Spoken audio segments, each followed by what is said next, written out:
Welcome to my vlog, kabayan. Buhay Canada. So, may pinanonood akong vlogger na taga Mississauga, Ontario. So, nakadalawang sasakyan na siya. So, sabi niya sa video niya, nabili niya raw. So, nag-comment ako. Sabi ko, hindi mo nabili yan. Nautang mo yan kako. Car loan or car financing or lease car. So, gumawa ng account sigurong peke sa YouTube din na ganito, ano raw issue sa utang. Sabi ko, ang issue sa utang, babayaran mo yan kako. Yun ang issue. Ikaw magbabayad niyan, ikaw umutang ng sasakyan, hindi ako. Pero sabihin mo yung totoo, na umutang ka ng sasakyan sa mga video mo. Hindi, wag mo sabihin na bili mo. Actually, international student yun eh. So, I don't know kung ano na yung papel nila ngayon, pamilya niya. Kasama niya na yung asawa niya, dalawang anak niya. So, yun. So, ang buhay rito sa Canada, para sa akin, sa tagal ko rito, mas lamang ang umutang. Yung iba nga, nag-grocery, credit card yung gamit eh. Nagpapagasolina, credit card ang gamit. So, kung dumating ka ritong mayaman naman, may pera ka, why not? Bakit di mo ma-afford mo naman talagang bumiling sasakyan na used car, ganyan. Pero kung brand new, talagang yun, siguro talagang mayaman ka talaga sa Pilipinas noon. Tapos nagpunta ka rito, nakabili kang brand new. Ang hirap kasi rito sa ibang Pilipino, hindi nagsasabi ng totoo, nandito na sa Canada. Nahiyang ikwento yung katotohanan na ito sa Canada, sweldo mo kulang pa pambayad ng bills eh. Diba? Yung iba, double job, triple job pa nga iba eh, makabayad lang ng bills. So yun ang sa akin. Prangka kasi akong tao eh, kaya nag-comment ako sa kanya, yung sasakyan mo, utang yan.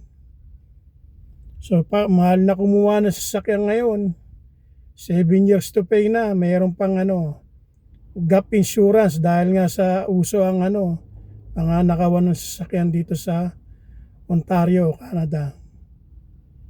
So yun, share ko lang, mga kwento ko lang. Ang buhay dito sa Canada ay trabaho, bayad ng bills, ganyan. Lalo na pag may sasakyan ka, may maintain mo pa yan. Diba? Ay, yung ibang Pilipino rito, simple lang naman eh. Hindi naman nag-deflex ng sasakyan, sabi nabili. Siya, sinabi niya, nabili niya raw. Wala ka naman pambili eh. Hindi naman sa nanlalait. Eh, sa akin lang, may mga nanunood sa'yo, na isa rin akong nanunood na follower mo, nandito sa Canada, na mas matagal pa sa'yo. Sabihin mo yung totoo, di ba? Na nakautang ka ng sasakyan.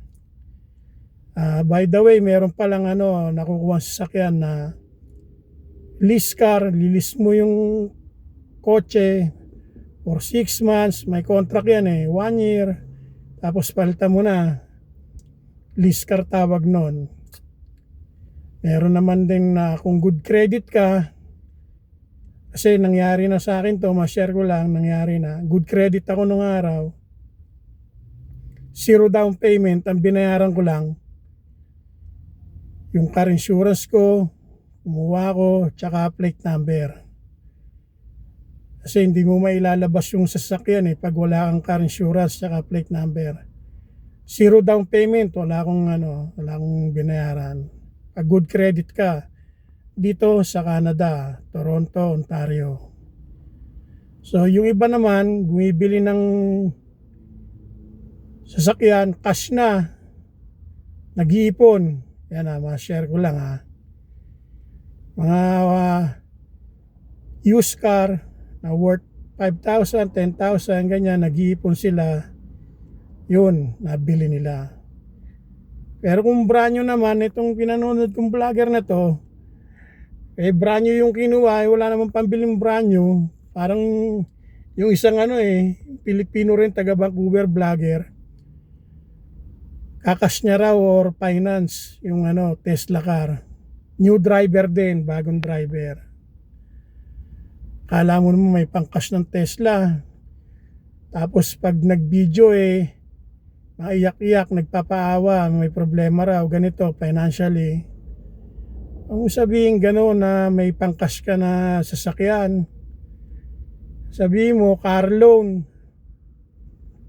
Gano'n, utang.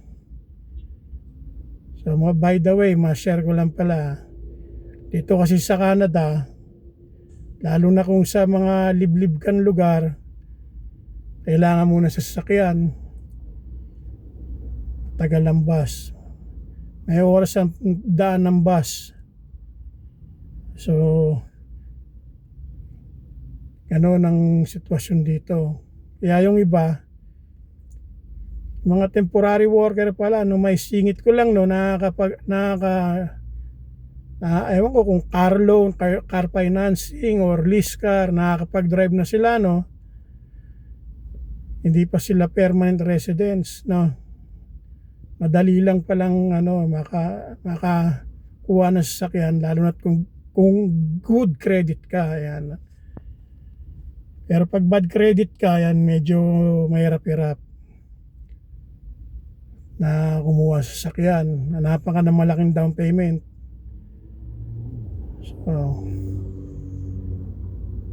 So yung pinanonood kong vlogger na to, nakadalawang sasakyan na, congrats. Hindi naman ako sa naiinggit. Di ko na babanggitin kung nakailan utang na ako sa sasakyan dito sa Canada. Para sa akin, ang opinion ko, mas lamang ang utang kesa makaipon. Yan na, sa akin lang. Hanggang ngayon, wala pa rin akong ipon . So, ganyan ang buhay ko rito sa Canada. Yung mga pinanonood kong vlogger na iba kung makapag-flex ng ma-real talk mo lang nagagalit na. Ano daw issue sa utang? Ang issue sa utang, ikaw ang magbabayad. May utang din ako, babayaran ko. Mayaman ako sa utang. Yan ang buhay ko rito sa Canada. So, ganyan ang buhay rito, mga kabayan. Trabaho, bayad ng bills. So, by the way, hanggang dito na lang. Thank you for watching my vlog. And God bless everyone. Real talk. Yan, buhay Canada. Yan ang buhay talaga. Mas lamang ang utang kaysa makaipon para sa akin. Yung iba naman, umasenso na. May mga umasenso rin, magagaling mag-ipon. Diba? Okay guys, thank you for watching my vlog. And God bless everyone.